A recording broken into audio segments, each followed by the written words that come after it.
Welcome to a look at our urban environments. Today, we're exploring how scientists are getting a clearer picture of global air pollution and CO2 emissions, especially within our cities. Recent breakthroughs in urban environmental mapping are giving us powerful new insights. Researchers combine satellite observations, ground-based measurements, and sophisticated computer models for comprehensive analyses. One landmark global study analyzed over 13,000 urban areas between 2005 and 2019. The findings paint a complex picture. While some cities have seen improvements in air quality over time, many others, particularly in rapidly developing regions like South Asia and parts of Africa, are experiencing rising pollution and emission levels. Conversely, cities in high-income regions with strong environmental policies have managed to reduce various pollutants. A key takeaway: in over half the cities studied, there are clear links between different pollutants. This suggests common origins and the potential for integrated strategies to tackle them simultaneously. The role of cities in the global carbon cycle is immense. They are estimated to be responsible for roughly 70 to 76% of global CO2 emissions from final energy use. What drives these emissions? It's a mix of population size, income levels, the stage of urbanization, and even the physical form of the city itself. Looking ahead, most urban population growth is expected in developing countries. While their per capita emissions are currently lower, they are likely to rise with infrastructure development and lifestyle changes. This makes the design, construction, and energy sources of new urban areas absolutely critical for future global greenhouse gas emissions.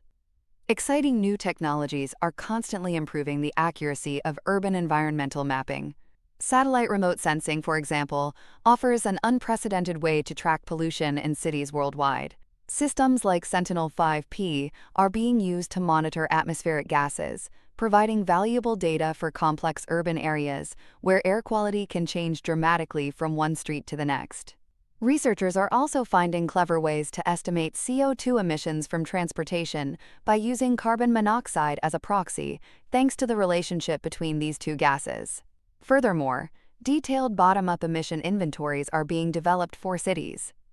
These tools model key sources like road traffic and residential heating. This allows scientists to simulate the potential emission reductions from specific policies, such as introducing lower speed limits or encouraging the switch from fossil fuel heating to heat pumps. We're also seeing mobile sensor networks, including those on vehicles like Google Street View cars, creating hyperlocal air quality maps. This block-by-block data is invaluable for identifying pollution hotspots and guiding targeted action. The integration of data from diverse sources is expanding our monitoring capabilities. This includes information from low-cost sensor networks and even citizen science initiatives using smartphone technology. Advanced data analysis techniques, including machine learning and AI, are crucial for processing these massive data sets. They help predict air quality changes and create detailed, dynamic air quality maps. And, of course, air quality monitoring apps are now providing real-time data directly to the public, empowering individuals and raising awareness.